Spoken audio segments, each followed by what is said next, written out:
E aí pessoal, estamos chegando com mais uma live aqui no Terceiro Tempo, diretamente da redação do Terceiro Tempo em São Paulo, Avenida Paulista, para todo o Brasil e para o mundo, né? Através das nossas plataformas digitais,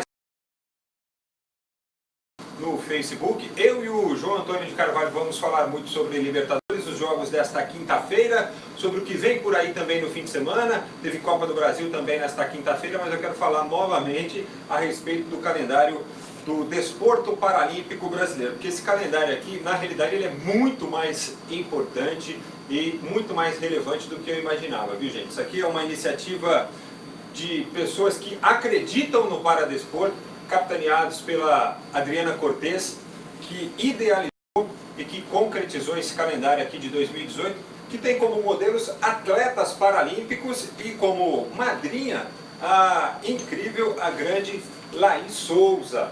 Tá? Então, assim, parabéns a todos vocês que participaram da configuração, da elaboração deste calendário paralímpico, também aos parceiros, aquelas empresas que incentivaram, né?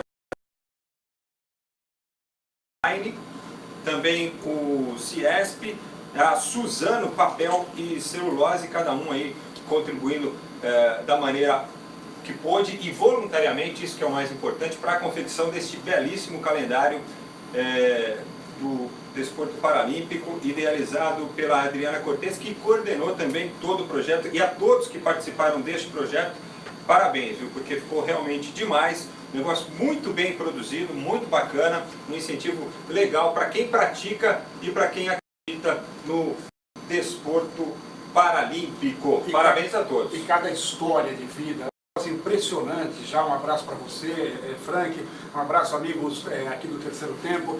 Cada história de vida maravilhosa. Suzane Schnandorf, Clodoaldo Silva, André Brasil, o Dirceu José Pinto da Boccia. Eu tive a oportunidade de fazer matérias e conviver um bom tempo com esses atletas também, com esses para-atletas, e realmente cada história é emocionante, é um negócio fantástico. Tá de parabéns mesmo, é uma coisa que a gente tem que falar sempre, porque é um exemplo de vida, são exemplos de vida, e isso é importante no mundo de hoje. Parabéns, viu, Adriana e todos envolvidos nesta produção, e contem sempre com o Terceiro Tempo, com o Milton Neves também, para valorizar, para incentivar e para dar visão ao desporto paralímpico brasileiro. Bom dia a todos, começando falando de Libertadores e abraçando o Fábio, viu? O Eli, também o Edson Roberto Junqueira Gonçalves, o Ailton Lutero, bom dia, falou alguma coisa do Santos aqui também, e o João Batista saudando a gente também nesta abertura da live do dia de hoje. Libertadores, aleluia, aleluia, saiu a primeira vitória brasileira e foi fora de casa, hein?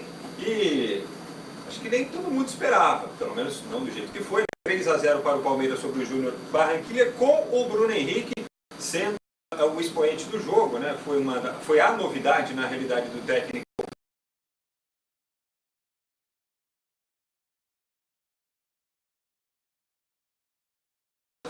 O Júnior vai trazer mais detalhes desse jogo, a análise também. Não sei se mudou drasticamente a partida, porque o Júnior, o Palmeiras no primeiro tempo ainda teve uma certa dificuldade, né? Que no segundo fez o que tinha que fazer. Frank, eu acho que a expulsão foi a partir dela um novo jogo. Acho que o Palmeiras vai encontrar muito essa facilidade. 10 minutos de jogo é muito pouco tempo para o time perder um jogador. E mesmo assim, ainda teve chances de gol. Quando o Palmeiras ganhava por 1-0, teve uma chance clara que o Jailson fez uma defesa importante. Aliás, Jailson fez duas defesas, uma no primeiro tempo e uma no segundo, mesmo com o Palmeiras com um a mais, ainda deu algumas brechas à equipe colombiana.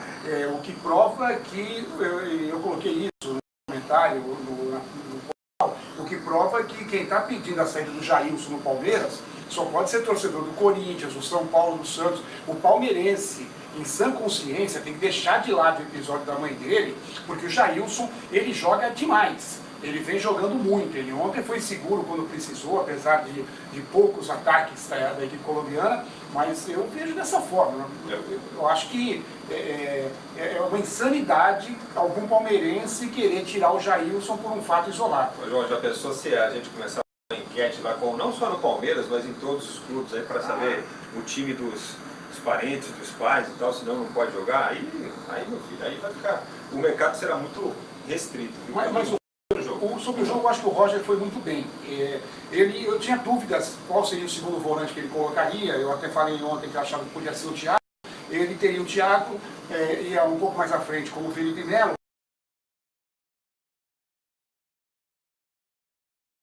que é só marcar com pouca mobilidade, ele perderia muito no meio campo. O que ele tentou fazer? Colocou o Bruno, que é mais móvel, chega mais no ataque, bate de fora da área, pega a bola. E eu achei um ponto importante, ele muitas vezes escondeu o Bruno Henrique atrás do Felipe Melo.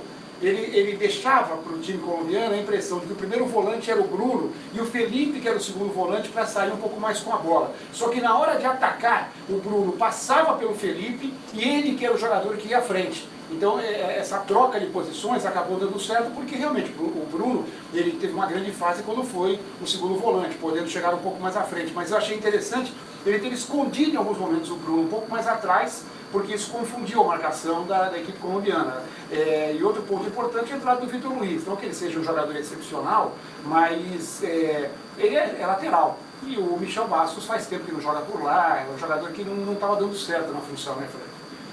Sem dúvida. O Bruno Henrique foi fundamental de fato, né? E essa característica do Bruno Henrique é bem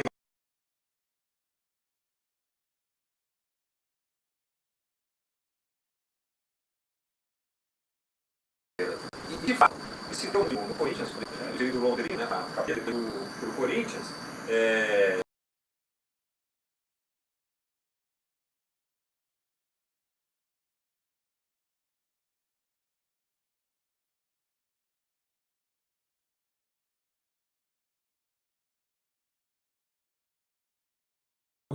circunstancial. Eu acho que cada jogo tem, cada partida tem a sua característica. Eu acho que o Tietê é um bom jogador, caiu muito depois do começo maravilhoso no Palmeiras, mas ainda é um jogador para ser utilizado. Acho que hoje em dia você não pode ter um elenco do Palmeiras, você não pode ter um time só. Você tem que jogar com a característica do adversário. O que não impede, por exemplo, que no próximo jogo, onde vai ser um jogo mais pegado, um jogo em que o adversário possa ocupar mais espaços, ele de repente não entre com o Thiago Santos e com o Felipe Melo. Então é legal você ter o Tietê, ter o Felipe Melo, ter o Bruno Henrique, ter o Thiago.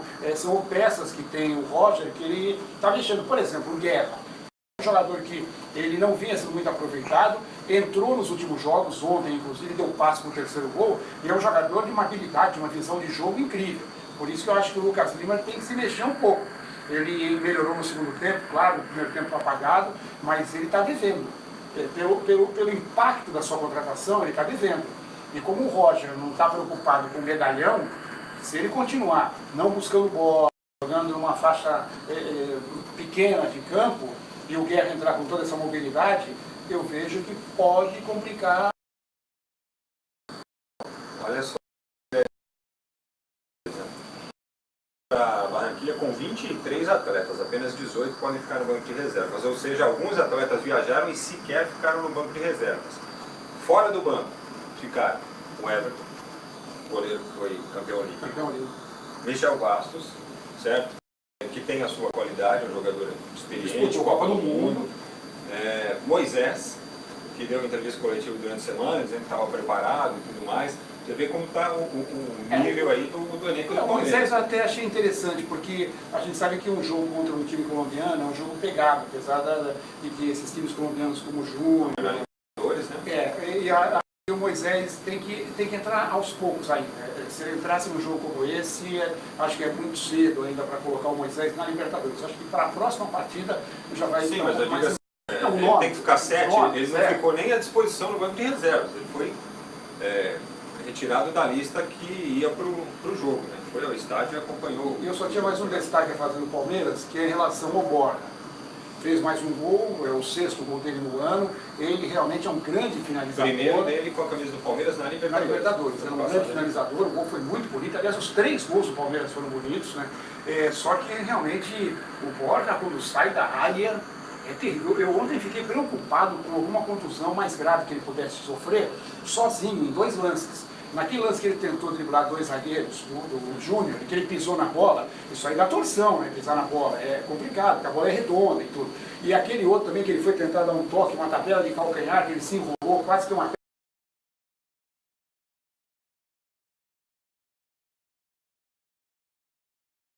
Desde a ponteira na cabeça, finalizando, porque quando ele sai da área...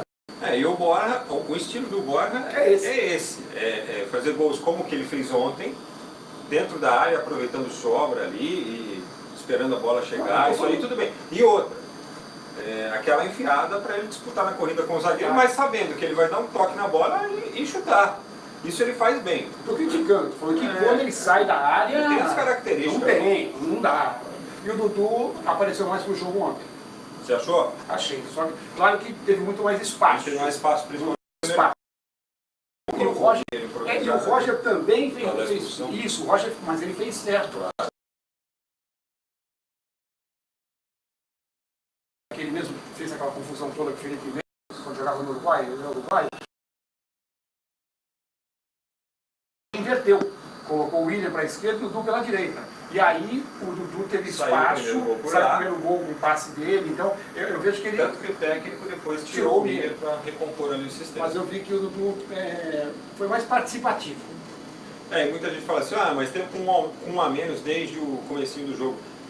É verdade, mas você tem que saber jogar também, claro, pelo menos esse mérito aí o Palmeiras teve. No outro jogo do grupo Aliança empatou com o Boca Juniors por 0-0, bom para o Palmeiras que lidera, Palmeiras que volta a jogar agora no dia 3 de abril, apenas pela Libertadores, obviamente. O jogo contra o Alianza Lima será uma terça-feira no Allianz Parque. Foi um jogo aberto, o Boca teve mais posse de bola, atacou mais, teve duas bolas na trave, uma delas inclusive com o Tevez, e a outra com o Cardona, que foi o melhor jogador da equipe do Boca. O Boca poderia ter saído com vitória, mas também abriu espaços no contra-ataque. Dá para perceber que o Boca também não é aquele time imbatível. É um grande time, jogou seu Gago, jogou seu Benedetto, que é um jogador importantíssimo, mas de qualquer forma não é aquele bicho-papão. Deu para perceber. É um bom time? Claro. É um dos favoritos? Sim. Mas não é aquele time que está acima demais. Olha, eu vou falar do Santos já, mas só uma pincelada aqui. Sabe quem é o líder do grupo do Corinthians? Deportivo Lara. É isso mesmo. Venceu o Independente por 1-0, um resultado histórico para a equipe venezuelana. Um time, alguns anos atrás, nós poderíamos compará-lo talvez ao São Caetano. Tem 10 anos de fundação e está na Libertadores, né? E será o próximo adversário do Corinthians no dia 14 de março, aqui na Arena, o primeiro jogo do Corinthians Libertadores no Brasil contra o surpreendente, pelo menos até agora, Deportivo Lara da Venezuela. E não foi aquele jogo em que o Lara fez o gol com 11 minutos com o Sierra e ficou se defendendo o tempo todo. Jogou de igual para igual com o Independente, que é um time de tradição, o rei de Copas. Mas é uma surpresa, fique de olho o Corinthians. Hoje é feriado lá, então. O Real Garcilaso bateu o Santos por 2-0. Eu já ouvi cada coisa hoje. E esse grupo é o grupo do Estudiantes e do Nacional, né? O Nacional será o próximo adversário do Santos, o jogo vai ser no dia 15, uma quinta-feira, aqui no estádio do Pacaembu. Só que assim, vamos analisar o Santos porque é um resultado complicado. Teoricamente o Garcilaso seria a equipe menos tradicional, digamos assim, para não falar mais.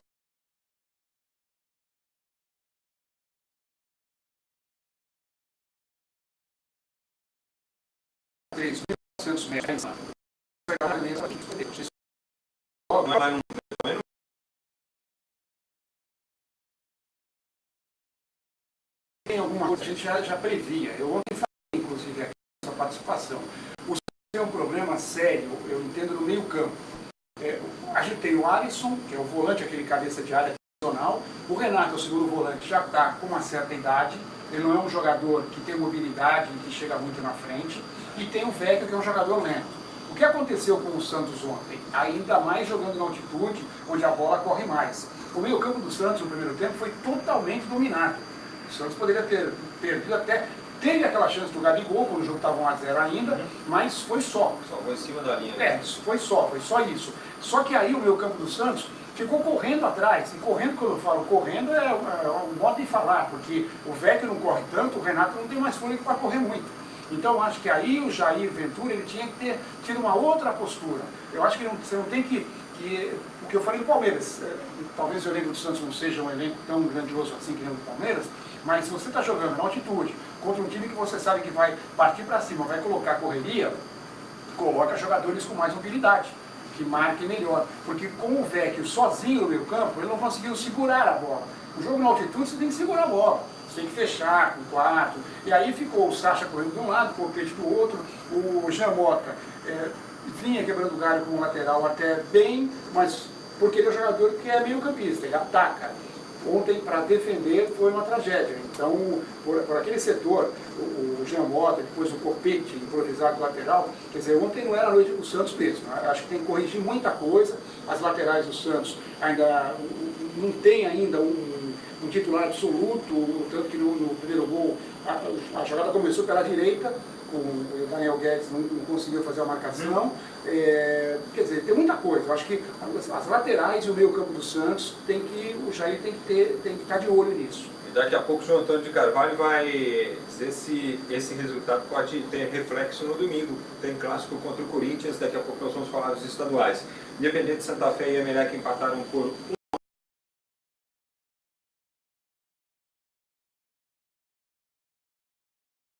Brasil, o Internacional fez 2-1.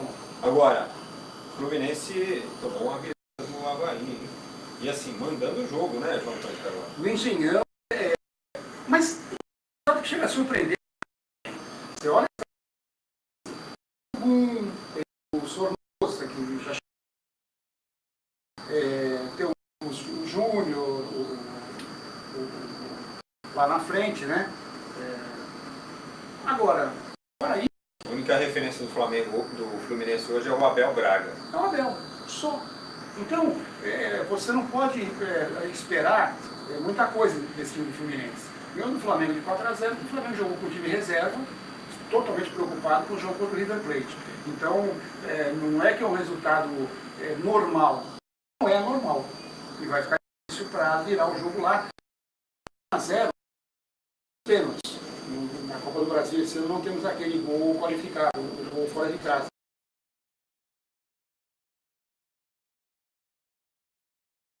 Então, não vai ser fácil, mas também não é impossível. Porque não pode jogar como jogou ontem, né? Aliás, o Avaí muito bem, né?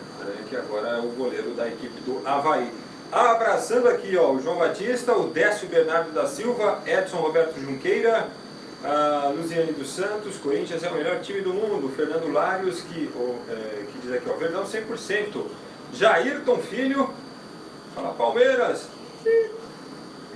Carlos Wendel, Mengão, sempre querido, o Ivan Girão participando conosco, assim como o Antônio Luna, que é outro torcedor do Flamengo, o Lucas Pedro, o Elivaldo Lima, Marcos Aleixo, desculpa Marcos Aleixo diz o seguinte, ó, o Borja fazendo gols, é o que vale, é o que importa. É verdade, né? Ele é artilheiro do Campeonato Paulista, fez já o seu gol na Libertadores. Cada um na sua.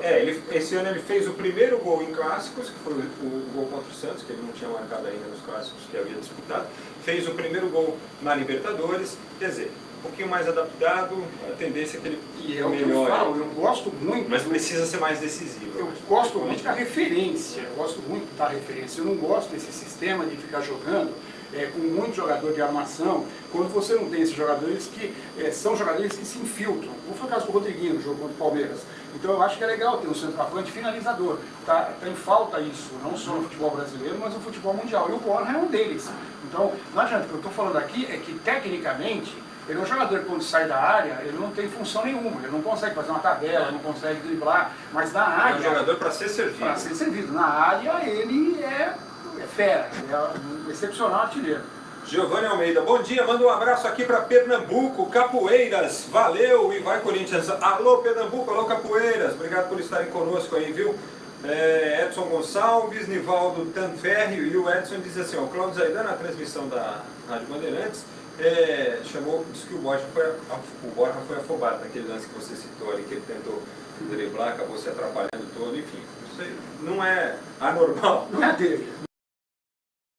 Acompanhar isso, né? Nivaldo Tanferri, Francisco Pereira Souza, bom dia amigos. O Edson Roberto Junqueira diz o seguinte, ó, o Deportivo Lara foi um saco de pancadas em anteriores. Bom,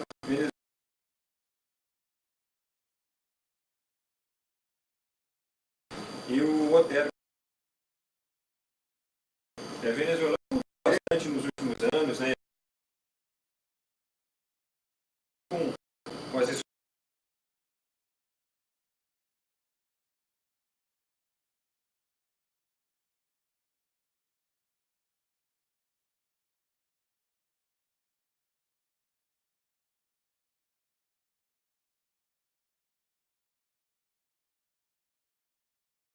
Ou seja, Pacaembu estará lotado só com o torcedor do Santos, porque é torcida única. Em compensação, o time vem desse tropeço contra o Garcilaso. Você acha que pode influenciar? Para o Santos pesa mais do que para o Corinthians. Porque eu nem falo altitude. O Corinthians jogou na altitude, menor altitude do que o Santos jogou na altitude. O Santos jogou na quinta, o Corinthians na quarta. Então acho que o Santos vai chegar mais cansado sim para o jogo. Cansado e com a cabeça pesada. Porque, como a gente já falou, você mesmo disse, o Santos perdeu para aquele time que teoricamente era o pior do grupo. E já vem desse resultado negativo, uma derrota num clássico pode, não vou dizer que vai ter algum resultado no trabalho do Jair Ventura, o técnico, não vai ficar nada disso, mas vai mostrar uma nova derrota, algumas fragilidades que o Santos vai ter que corrigir para poder ir melhor na Libertadores e também no Campeonato Paulista. O Santos pesa mais. Se o Corinthians perder o jogo, é no Pacaembu, mas o mandante é o Santos. Já venceu 2 clássicos. Vem de um empate na Libertadores, mas fora de casa, na altitude, sem o Rodriguinho. Então o torcedor do Corinthians está tranquilo, ele vai assistir o jogo tranquilo. Se perder, a exceção que aconteça algo que é muito complicado acontecer em clássico, perder por 5, 6 a 0. Como a gente acha que isso não vai ocorrer, uma derrota para o Corinthians não pesa tanto. Para o Santos... Olha, eu acho que o Corinthians 100% em clássicos no Campeonato Paulista. Acho que o Corinthians vai vencer o clássico também contra o Santos, apesar do mando de campo ser do Santos, né, e o jogo no estádio do Pacaembu, assim como foi o clássico contra o São Paulo, com o mando do Corinthians. Né? Se o Jair não mexer no meio campo do Santos, vai acontecer como no clássico do Palmeiras. O meio campo do Santos vai ser engolido pelos 6 que jogam compartilhando a live, compartilhar a live lá na minha página pessoal, é importante isso aí também, né? Vamos lá. Mas eu concordo contigo, pelo menos assim, a análise com relação ao trabalho do Jair. Ele venceu o clássico contra o São Paulo também, foi elogiado naquela oportunidade, porque o São Paulo jogou bem, mas pela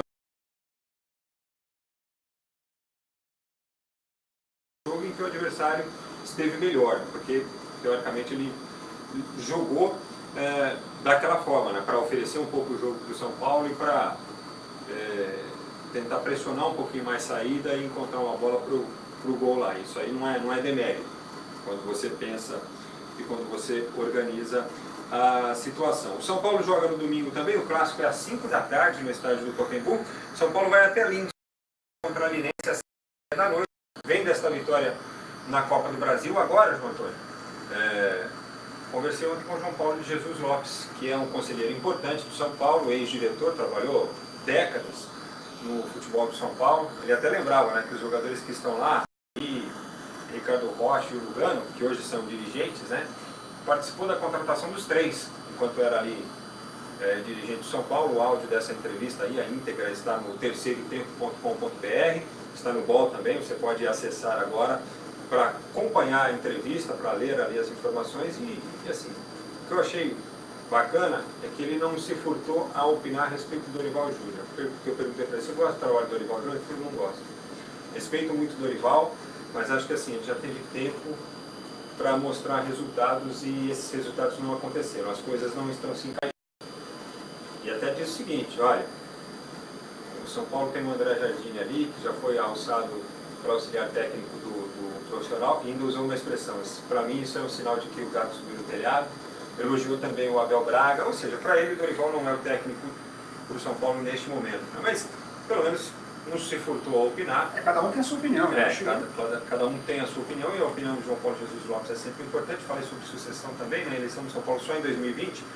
O Leco tem um grande mandato aí a cumprir ainda, mas ele disse o seguinte, não quero esse rolo para mim não. É um desejo que de fato eu nunca tive e não tenho ainda de presidir o São Paulo. Mas é uma palavra importante do São Paulo e uma opinião importante aí com relação ao trabalho do Dorival. É que o gato subiu no telhado, o Sr. João Paulo falar, a gente está vendo isso faz tempo já. Se o São Paulo tropeçasse contra o CRB, eu acho que o Dorival nem pegava as coisas dele no vestiário, ia sair pela portinha dos fundos e tal, depois mandava alguém pegar, recolher.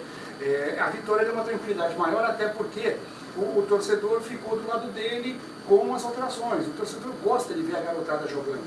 E aí o São Paulo foi um time mais leve, um time que foi mais solto. O adversário é fraco? Mas fez o seu papel, ganhou por 2-0, perdeu um pênalti. Podia ter ganho o jogo facilmente por 4-5-0.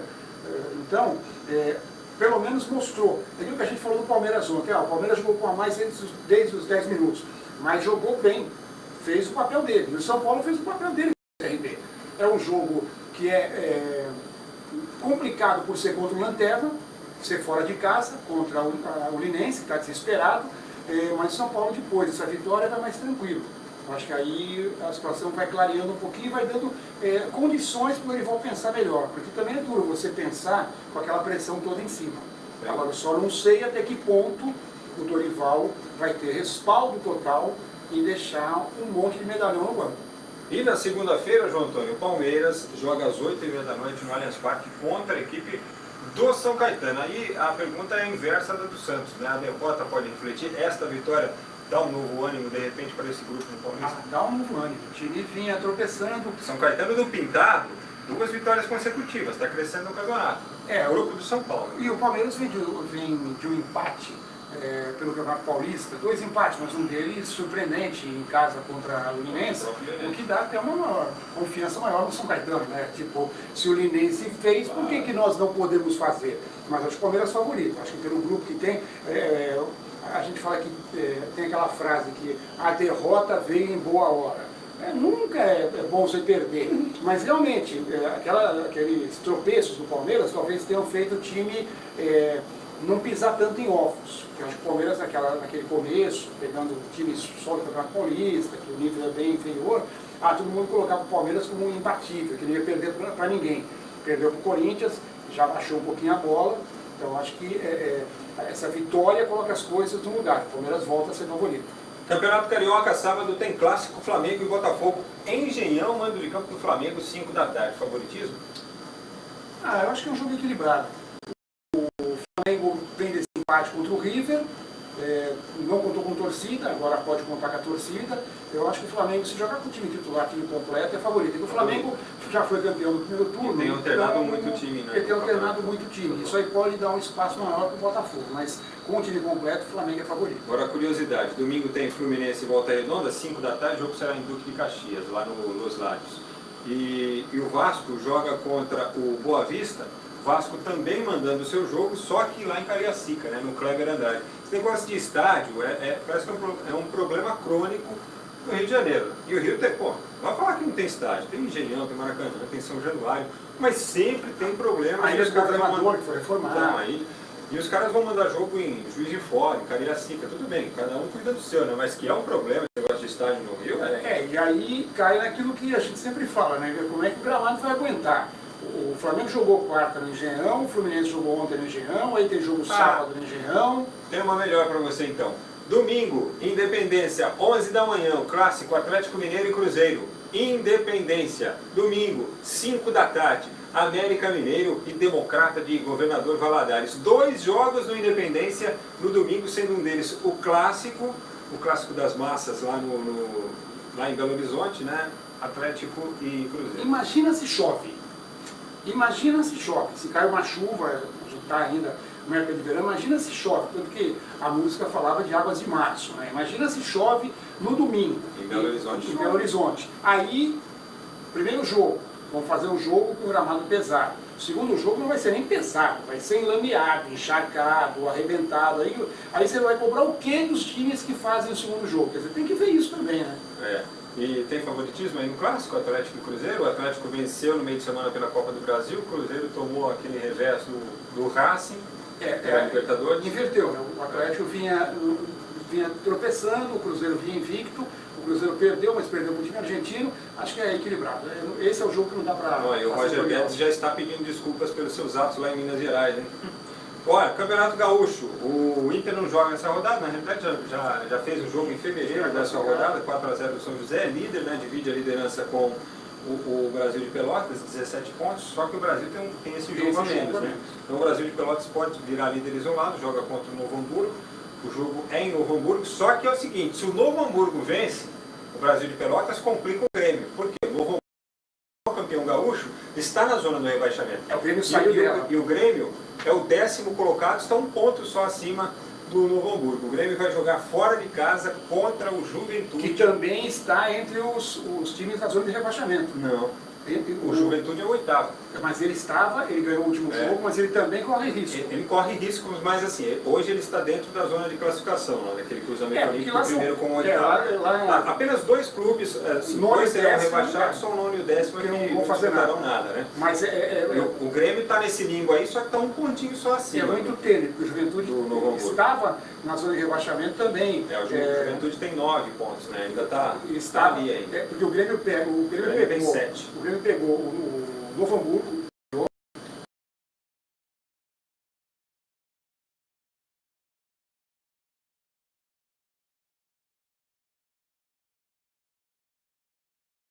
Ele está direto e não rodada pelo.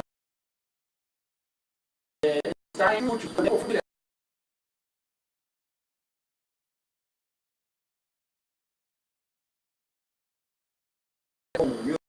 Palmeirense, um abraço especial também para Marlene Faustino da Silva, que está conosco, e todos que participaram dessa nossa live, né, sempre com os destaques aí. Na segunda-feira tem muito mais também. Vou dar uma informação. Até para a gente fazer aquele rescaldo do fim de semana. Uma informação de atletismo. Começou hoje lá em Birmingham, na Inglaterra, o Mundial de Atletismo Indoor. O Brasil está participando com 7 atletas. As 2 primeiras foram já para a pista hoje, mas infelizmente não ficaram para as semifinais. A Rosângela Santos e a Vitória Rosa. A Rosângela foi inclusive finalista do Mundial do ano passado, mas ela acabou não se classificando por 1/100.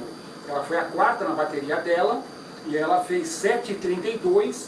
Ela perdeu a classificação na repescagem, porque eram os 3 primeiros em cada bateria e mais aqueles que não se classificaram pela bateria, uma repescagem para 6 melhores tempos. Ela ficou com o 7º melhor tempo, com 7,32. O curioso é que teve uma jamaicana que fez 7,33, mas como ela se classificou na bateria, ela se classificou com um tempo pior. Ela se classificou entre as 3 primeiras da bateria dela. Ela se classificou com um tempo pior do que o da Rosângela, mas está aí. A Rosângela pegou uma bateria muito forte, fez tempo para classificar, né, mas infelizmente é a regra do jogo. O Brasil que tem 3 chances de medalha nesse Mundial. O Thiago Braz, né, que é o medalhista olímpico de ouro, no salto com vara. Temos também o Darlan Romani, no arremesso de peso, que foi finalista da última Olimpíada, né, que também vem aí com uma boa possibilidade. E no salto triplo, que nós temos aí uma tradição enorme do Brasil no salto triplo, né? Nós temos o Júnior, que é um atleta de 24 anos, que vem aparecendo bem, é o atual líder do ranking do salto triplo no ano de 2018. Olha, um grande abraço também para o Maurício Rossi acompanhando a gente aqui na nossa live. E na segunda-feira estaremos aqui com toda a nossa equipe. Eu, João Antônio de Carvalho, Kennedy Andrés, a Kelly Ferreira, Marcos Micheletti, o Thiago Tufano, o Milton Neves, toda a nossa equipe para falar sobre o fim de semana esportivo. A gente tem um encontro marcado até a próxima segunda. Valeu, tchau. Um abraço.